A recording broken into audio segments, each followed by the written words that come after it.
हे त्या लाठीचार्जमध्ये मी जखमी झालो आणि इथं पाठीमागं पण जखम झाली आहे. साहेब, गावकऱ्यांचा विश्वासाचा विषयच नाही. गावकऱ्यांना त्यांनी कुठल्याही प्रकारे विचारात घेतच नाही. परस्पर तुम्ही डिक्लेअर करताय की या ठिकाणी विमानतळ होईल. तुम्ही आमच्याकडून आमची काळी आई काय हिसकावून घेताय? जबरदस्ती शासनाची आमच्यावर का? तुम्ही समजुतीने घ्या, शेतकऱ्यांशी संपर्क साधा.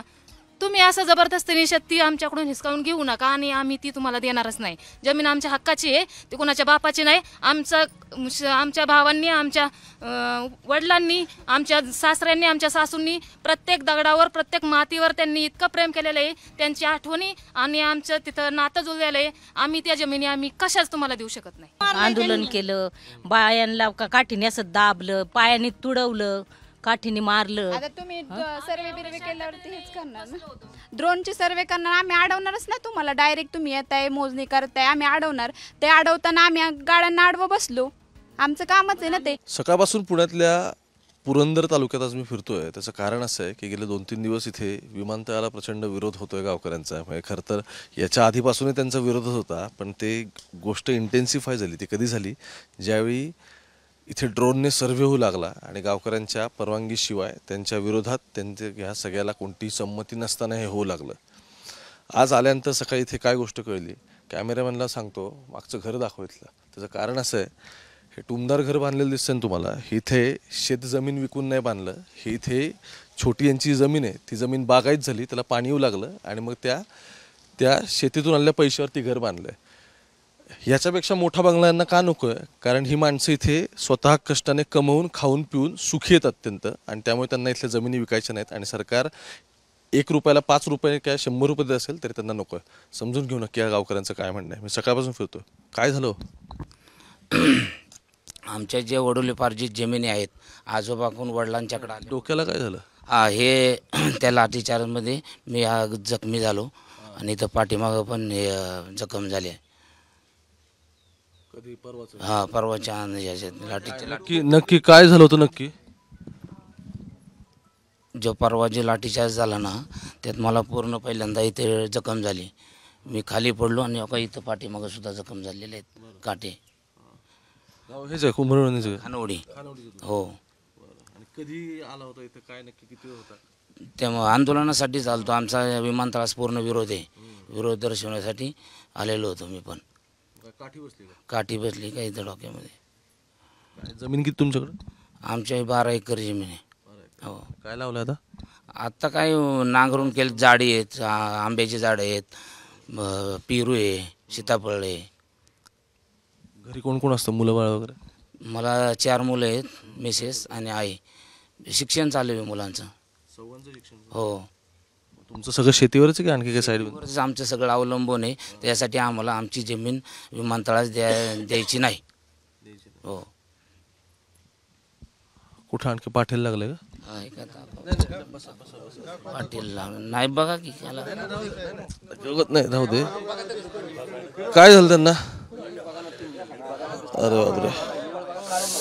बरं, ठीक आहे. त्यांना मारलंय त्यांना सगळं परवा पोलिसांनी. पण म्हणजे पोलिसांचं असं म्हणणं होतं काय गावकऱ्यांनी दगड टाकले? काय झालं? ना पूर्ण त्यांनी लाठीचार्ज चालू केल्याच्या नंतर आहे ना, माणसांना मारायला लागली का. तिथं काय दगडी आहेत का? तवा जिथं होती तिथं जे ठिकाणी ते दगडी वगैरे काय नाहीत. इकडे नांगरलेली शेती आहे. नांगरलेली शेती ती त्यांनी ना आता मागं रिॲक्शन झाली त्यांची पोरांची. त्यांनी डेकळे फेकल्यात. दगडी वगैरे काय फेकलेली नाहीत, डेकळे फेकलेली आहेत. असं झालेला आहे विषय. बाकी काय नाही. ती लाठीचार्ज झाल्याच्या नंतर, नंतर झालेलं. अगोदर कशाला फेकत्याल पोरं? म्हणजे मी तिकडून आलो. कलेक्टर ऑफिसला पण आज मिटिंग झाल्याचं मला दिसलं. इथं महसूल मंत्री पण आले होते ना. तर मला म्हणायचं आहे की त्यांचं म्हणणं आहे गावकऱ्यांना आम्ही पैसे देतोय, आम्ही काय कोणाला वाऱ्यावर सोडत नाही वगैरे. मग तरी पण असं काय झालं की गावकऱ्यांचा विश्वास नाही? साहेब, गावकऱ्यांचा विश्वासाचा विषयच नाही. गावकऱ्यांना त्यांनी कुठल्याही प्रकारे विचारात घेतच नाही. परस्पर तुम्ही डिक्लेअर करताय की या ठिकाणी विमानतळ होईल. विमानतळ डिक्लेअर करायच्या अगोदर तुम्ही गावकऱ्यांशी आलं पाहिजे ना बोलायला, शेतकऱ्यांशी. बरोबर, शेतकऱ्यांशी बोला. तुमची द्यायची का जमीन? आमची जमीनच द्यायची नाही. आम्ही त्या शेतीवर उदारनिर्वाह पोट भरतोय साहेब. आणि मग हे होत असताना जर तुम्ही आमची बळजुबरीने आता हे अधिग्रहण करायचं कार्यक्रम चालू आहे त्यांचा. नोटीसेस आले असतील की? नोटिसा घेतलेलंच नाही, नोटीसच नाही आम्हाला. आम्ही नोटिसा घेतल्या पण नाही आणि आम्ही घेणार पण नाही नोटिसा. द्यायचीच नाही म्हणल्यावर नोटिसा घेऊन काय करायचे? इकडं आणखी कोणाला झालं? परवा कोण होतं तिथं? तुम्ही होता का परवा? सगळे होते तुम्ही? काय झालं ताई? आम्ही आंदोलनासाठी आलो होतो, ते पोलिसांनी आमच्यावर लाठीमार केला. हे काठीला लागलेली.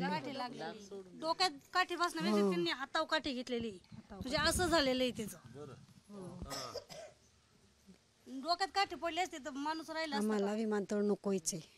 आमची शेतीच द्यायची नाही. आमचे शासनाला हा अधिकार कोणी दिला 5 एकर आहे. डोक्यावर काढण्या का नाही? हा, आणि काय वर्षभरात काय पिकत होती? आमचे कांदे आहेत, फळबाग आहेत. पाणी येतंय ना? हो, आहे ना पाणी. त्यांनी डोक्यावरती काठी बसणारती त्यांनी हातावर घेतलेली दिसते. काय झालं? काय शासनाला हा अधिकार कोणी दिला? आम्ही जबरदस्तीने आमच्याकडून हिसकावून घेतात. आमची आई आहे ती. आम्ही आईवर एवढं प्रेम करतो, त्यापेक्षाही 10 पटीने आम्ही आमच्या जमिनीवर प्रेम करतो. तुम्ही आमच्याकडून आमची काळी आई काय हिसकावून घेताय? जबरदस्ती शासनाची आमच्यावर का? तुम्ही समजुतीने घ्या, शेतकऱ्यांशी संपर्क साधा. तुम्ही असं जबरदस्तीने शेती आमच्याकडून हिसकावून घेऊ नका आणि आम्ही ती तुम्हाला देणारच नाही. जमीन आमच्या हक्काची आहे, ती कोणाच्या बापाची नाही. आमच्या भावांनी, आमच्या वडिलांनी, आमच्या सासऱ्यांनी, आमच्या सासूंनी प्रत्येक दगडावर, प्रत्येक मातीवर त्यांनी इतकं प्रेम केलेलं आहे. त्यांची आठवणी आणि आमचं तिथं नातं जुळलेलं आहे. आम्ही त्या जमिनी आम्ही कशाच तुम्हाला देऊ शकत नाही. तुम्ही आम्हाला पैशाची लालच दाखवू नका. कुठल्याही कसल्याही प्रकारचं तुम्ही 10 पटीने जरी तुम्ही आम्हाला पैसे द्यायला दिले तरी सुद्धा आम्ही ते मान्य करणार नाही. कारण हे विमानतळ आम्हाला नकोच आहे. ह्या विमानतळाने आमचा कसला विकास होणार आहे? तुमचा नाही विकास होणार तुमचं म्हणणं आहे का? होणारच नाहीये. पुरंदरमध्ये कसला विकास होतो? आम्हाला विकासच नकोय. आम्हाला फक्त आमची जमीन पाहिजे. विमानतळ आम्हाला नकोच आहे अजिबात. आमचा ठाम निर्णय आहे. आम्हाला विमानतळ हे नकोच आहे. आम्हाला तिकडं विकास करायचा, कुठल्या गावात तिकडं करा. आम्हाला विकास करायचाच नाही. आम्हाला आमची जमीनच पाहिजे. आम्ही त्याच्यावर आम्ही जगतोय. आम्ही विकास करण्याची हीच पद्धत आहे का? फक्त विमानतळ करणे हीच पद्धत आहे का? जर आमच्या फळबागा चांगल्या पिकल्यात, ती फळं बाहेर तुम्ही परदेशात विका, ही पण पद्धत वापरू शकता ना विकास करण्याची. का एवढीच एक पद्धत आहे विमानतळ करणे? हो, होते. सुरुवात नक्की काय म्हणजे? कारण काय पोलिसांचं वर्जन वेगळे, ठीक आहे, म्हणून मी गावकऱ्यांची बाजू ऐकायला आलो की नक्की काय म्हणजे कशी सुरुवात झाली? तुम्ही विरोध केला इथपर्यंत ठीक आहे, पण थेट म्हणजे मारलं वगैरे तुम्हाला? हो, आम्ही आधी बसलो होतो. त्यांच्या गाड्या अडवल्या, आम्ही मान्य आहे, गाड्या अडवल्या त्यांच्या. पण आम्ही शांत बसलो होतो, तिथं काहीच केलेलं नव्हतं. त्यांनी नंतर त्यांना गाड्या काढायच्या होत्या म्हणून त्यांनी दुसऱ्यांना मारायला सुरुवात केली. बाकी काहीच कारण नाहीये त्याच्यामध्ये. बैलांना मारलं, आंदोलन केलं, बायांना काठीने असं दाबलं, पायाने तुडवलं, काठीने मारलं. आता तुम्ही सर्वे बिर्वे केल्यावरती हेच करणार ना? ड्रोनची सर्वे करणार. आम्ही अडवणारच ना तुम्हाला. डायरेक्ट तुम्ही येताय, मोजणी करताय, आम्ही अडवणार. ते अडवताना आम्ही गाड्यांना अडवं बसलो. आमचं कामच आहे ना ते. तुमचं जसं काम आहे तसं आमचं पण काम आहे ना. आम्ही बसणार. केसेस वगैरे दाखल झाले कोणावर का? अहो, माझ्या मिस्टरांना तर विनाकारण अटक केली आहे त्यांनी. आम्ही विमानतळाला विरोध करायला निघालो होतो आणि विरोध करायला निघालो होतो. पोलिसांच्या गाडी शेजारून आमची गाडी चालली होती. पोलीस उतरले गाडीतून, आमच्या गाडीच्या समोर आले. आम्हाला म्हणले तुम्ही आमच्या गाडीला आडवं का जाताय? तर माझे मिस्टर म्हणाले आम्ही आडवं नाही चाललो, आम्ही आंदोलनाला चाललोय, विरोध करायला चाललोय विमानतळाला. तर पोलिसांनी माझ्याच मिस्टरांना गाडीवरून उतरवलं, मारलं आणि गाडीत बसवलं. त्यामुळे मी त्यांच्या गाडी पाठीमागं जवळजवळ तासभर फिरत होते. 2 तासांनी हे झाले नंतरचा लाठीचार्ज. त्या गाडीमागं मी फिरत होते. पोलिसांनी मला सुद्धा धक्काबुक्की केली, पण माझ्या मिस्टरना काही गाडीतून सोडवलं नाही खाली. म्हणजे त्यांनी काहीच केलेलं नसताना आत्ता ते पोलीस स्टेशनला आहेत. आहा, आत्ता सोडतो, उद्या सोडतो, अजूनपर्यंत काही सोडलंच नाही. जे काही 6 जण आहेत ते सगळेच आमचे विनाकारणच ह्यांनी आत टाकलेत. उलट पोलीस प्रशासनानेच आधी महिलांवर लाठीमार सुरू केला. त्यामुळे आमची ही शेतकरी माणसं काय करणार? त्या रस्त्यावर काय दगड आहे का? शेती आहे, शेतात काय असणार आहे त्यांच्याकडे? ते मातीची ढेकळं. कुठल्या महिलांना मारल्यावर आणि कुठल्या आईला नाही मारल्यावर मुलांना राग येणार नाही? त्यांनी फक्त ती मातीची ढेकळं उचलली आणि त्या पोलिसांवर फेकली म्हणून तुम्ही म्हणताय का दगडी मारली, हे केलं ते केलं? तुम्ही एवढी लाठीचार्ज केला, त्या अश्रुधराच्या नळकांड्या सोडल्या, आमच्या सगळ्यांची डोकी फोडली, महिलांच्या डोक्यातने काटे घातल्या. हे कसलं प्रशासन आहे? काय झालं ते? आमच्या मुलाला का, आमच्या माणसाला का तुम्ही आत टाकलं, बाहेर सोडा? तर त्यांना तर काहीच कारण नसताना त्यांना आत टाकलं. गावात येताना मी म्हणजे या साईडला एकतपूर आणि आणखी एक दुसरं कोणतं बाजूला त्याचं गुंजवडे ते एक सोपत गाव आहे आणि इकडं आलं की इथं मी आता आलो कुंभारवाड्याला. चौकात एक बोर्ड दिसतो, बोर्डवर लिहिलं आहे अंजनाबाई कामठे. नुकताच मृत्यू झाला त्यांचा आणि दशक्रिया विधीची वरती तारीख वगैरे सगळी अशी लिहिलेली. ते काय आल्यानंतर थोडी मी पण माहिती घेतली की नक्की काय झालं काय नाही. थोडं सांगाल का मला की काय घडलंय नक्की? तुम्हाला तर सांगतो, सोमवारी आपला हे होतं ना आंदोलन पुण्याला, म्हणजे आमचे 7 गावचे सगळी जवळजवळ आमची 4-5 हजार लोक असतील आपली कलेक्टर ऑफिसला मोर्चा घेऊन गेलेलो. त्या दिवशी मोर्चा घेऊन आम्ही जवळ 3-4 तास आपण ह्याच्यावर बसलो फुटपाथ डांबरावरती. तरी ते म्हणजे 5 वाजले असेल आपल्याला. 5 वाजेपर्यंत काय आमच्याकडे कोणी विचारलं नाही, काय नाही. आम्ही आपलं तेवढ्यात निघून आलो. पण त्याच्यात काय आम्हाला उत्तर पण नाही मिळलं, काय पुढं काय करायचे, काय नाही होईल तुमचं, काहीच नाही. त्याच्यानंतर ही शुक्रवारी या आम्हाला न कळवता काय की 7ही गावाला कसलं लेटर नाही, काय नाही, हे डायरेक्ट मोजणी करायला आलेलं काय. त्याच्यामुळे आमची सगळी 7 गावची लोक आमची एकत्र बसली होती. ती आम्हाला काय मोजणी करून द्यायचीच नव्हती. मोजणी करायचं काय तुमच्या बापाची जमीन नाही की म्हणा, आम्हाला कळवलं पण नाही तुम्ही काय. पण त्या दक्षामध्ये त्या दुसऱ्या दिवशी पण आमचा इथं आमच्या गावामध्ये मोहया होता आंदोलन. त्या दुसऱ्या दिवशी आम्ही आंदोलन, आता आम्ही प्रत्येक टायमाला मी पण आहे. पण ते आमची आई आजारी नसताना की दादा तुम्ही कुठं रोज जाताय, सकाळी जाताय संध्याकाळी येताय. आणि आई म्हणलं इथं विमानतळाचं कामकाज चाललंय, आपल्याला घर पण राहणार नाही, जमीन पण नाही राहणार, आपल्याला इथून उठून जावं लागेल, काहीच मिळणार नाही आपल्याला. त्या दशक्यामुळं मी सकाळी गावात 10 वाजता आलो आणि ही म्हणजे मंडळी आमची मला 1 वाजता फोन आला की बाबा म्हातारी काहीतरी गडबड दिसते, म्हातारी जरा हे करते टेन्शनमध्ये. मग मी आई माझी स्वतःची आई, मग मी तिथून गावातून पळत आलो गाडीवरती. तर 5 मी त्या ह्याच्यामध्येच होती आई, त्या टेन्शनमध्ये. मग तो जीवच चाललेला होता. मी आल्यानंतर 5 थेंब पाजल्यानंतर त्यांनी जीवच सोडला माझ्या सामनेची गोष्ट. काय करणार? पोलिसांशी मी बोललो या सगळ्या प्रकरणात, तर पुण्याच्या एसपींनी असं सांगितलं की या आंदोलनाचा आणि त्या मृत्यूचा संबंध नाहीये. आता काही सांगणार ते.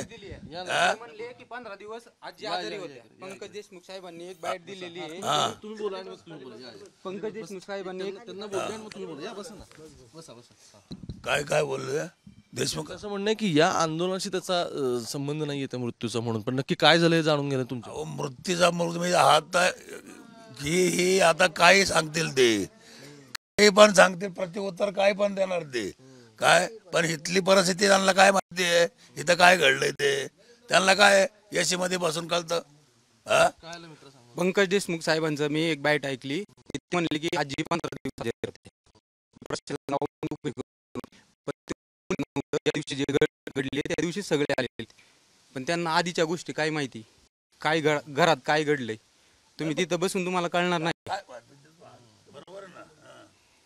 ते आजची मी बाईट त्यांची ऐकली, हे त्यांचं चुकीचं आहे वक्तव्य.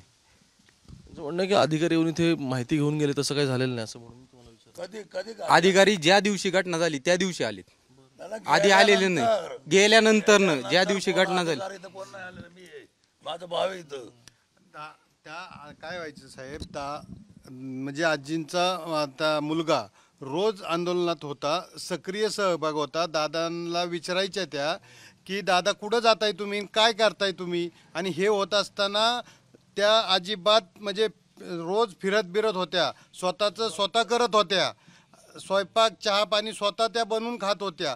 आणि हे होत असताना जर आजींना विमान आपल्या इथली जमीन जाणार आहे, त्यांना कळलं आता आपली जमीन जाणार आहे, आपलं राहणार कुठं, आपण जाणार कुठं, त्या आजी मनातनं विचार करत होत्या, गोगत होत्या, विचारत होत्या आपण आता कुठं जायचं राहायला, आणि आपण कुठं राहणार राहायला, आणि आपण काय करणार, आणि आपली झाडं लावलेली, आंबे लावलेले, हे लावलेले, सीताफळाची झाडं, हे काय करणार. आणि मग जे हे होत असताना त्यांना तीव्र झटका आला, अटॅक आला, आणि त्या झटक्यामध्ये त्यांची ज्योत मालवली. हे सगळं मी सांगण्याचं आणि इथे येण्याचं मूळ कारण काय, तर ज्याला आपण सगळ्यांना विकास म्हणतोय त्याची व्याख्या नक्की कोणत्या शब्दात करायची ह्या गोष्टी काही गावकऱ्यांशी बोलल्यानंतर सापडत नाही. आणि मूळ मुद्दा असा आहे, म्हणजे मी थोड्या वेळाने तुम्हाला ह्याचे सगळे डॉक्युमेंट आणि गव्हर्नमेंट GR पण काढले त्या सगळ्या प्रकरणातले, की 2008-9 सालापासून चाकणपासून सुरू झालेलं प्रकरण हे भौगोलिकदृष्ट्या कसं पुरंदरमध्ये आलं. पुरंदरमध्ये सुद्धा इथे काँग्रेसचे आमदार होते, संजय जगताप होते ना काँग्रेस, ते असताना पलीकडे घेण्यात आलं होतं. नंतर शिवतारे आले, मग त्यांनी कसं ते आणखी या साईडला आणलं वगैरे. बघा पॉलिटिक्स वगैरे सगळं आहे, पण मूळ मुद्दा काय सगळ्यातला, जी सेटल्ड इकॉनॉमी आहे ती डिस्टर्ब करून एक नवीन इकॉनॉमी इथे बसवायची. तर या सगळ्यामध्ये कोणाचं नुकसान आहे, कोणाचा फायदा आहे, या सगळ्याचा हिशोब झाला पाहिजे. आणि ह्याला चालणाऱ्या समान ज्या आर्थिक फायदे या सगळ्या लोकांना बाहेरचे दिसत आहेत, की मी बरेच गावकऱ्यांशी बोलल्यानंतर कळतं की इथे आसपासच्या भागात आता जमिनी नक्की कुणी घेऊन ठेवल्यात आणि फायदा खरंच कोणाचा होणार आहे.